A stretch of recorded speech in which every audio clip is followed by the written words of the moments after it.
I absolutely love this story, and with the pop culture world so set on tearing itself apart, it doesn't seem like such a bad thing for this extremely giga-chatted individual to want to put a little bit of it back together again. Emily Blunt claims that she was told stop being a pussy by Tom Cruise, and you love to hear it. And maybe we overlooked Tom Cruise in terms of how Sigma he really was for all these years. I know that there's been a bunch of different interviews where he's called out the interviewer. You're stepping over a line now. You're stepping over a line. You know you are. Don't say what other people. This is a conversation that I'm having with you right now. You're right. Okay. So I'm just telling you right now. Okay. Just put your manners back in. And this story exemplifies where we can actually go as a society and as a culture if we actually stop worrying about hurting people's fifis with bold words and actually show some strength, show some stoicism, and just get the job done. So this breaking news story by the Daily Mail about Emily Blunt. So she was talking about how these suits were super heavy and they were like 85 pounds, and she would have preferred if they were CGI, but Tom and the filmmakers wanted to go with a more tactile approach. The first time I put it on, I started to cry. Tom didn't know what to do.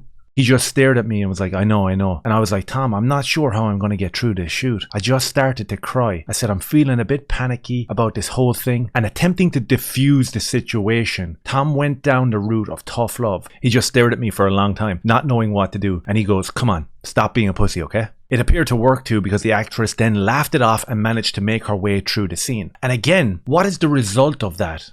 You know, we're going to have Hollywood elites and all these shill medias go after Tom Cruise for being some sort of misogynist or chauvinistic pig. But what was the result of this tough love? What was the result? Well, the result was a monumental hit. And going forward in terms of repairing our society and our pop culture, we have Emily Blunt recently coming out making this statement. Emily Blunt rejects strong female roles in scripts, saying, I'm bored of it. In the aftermath of being told to shut up, suck it up, and let's get the job done, Emily Blunt has changed her direction in terms of how to approach these roles and is no longer talking about fifis and emotions and anxiety. And every time she sees words like strong female lead in a script, she's dumping it because she's bored of it. She wants to revert back to the age-old stoicism of Hollywood, where we had female leads across the board, regardless of what Jennifer Lawrence thinks, across the board. I just watched The Big Sleep recently. Lauren Bacall, absolutely phenomenal as the lead in that film. Absolutely stole the show for me. Thought she was excellent. This is a movie from 1941, and you have these young girls in modern Hollywood talking about before 2012 or 2014, females weren't even allowed into the lead of a role. I've been watching films a long time and from a bygone period, and let me tell you, that's completely and utterly untrue. Female leads were there back in the 40s, 50s, and 60s. Look at Angie Dickinson in Rio Bravo. She actually embodied a true female action star, holding her own, no problem whatsoever. That movie was made in 1959, long before the Hunger Games, let me tell you. And look, to wrap up, I'm beyond happy that we still have people like Tom Cruise that are willing to stand up, dish out this type of advice, and for people like Emily Blunt to take it on board and bring it forward and bring it into her next roles and not be frightened to speak out about feelings and anxiety and let's put females in leads. I think we're in a good position. And of course, bringing this to what Tom Cruise does as a producer, as an actor, Maverick, biggest selling film of the year. Absolutely brilliant. No woke ideology, no identity politics. Tom Cruise is a Sigma male. Emily Blunt is an absolute beast and a fantastic actor. More of this going forward. Do me a favor, if you like this, subscribe, share it.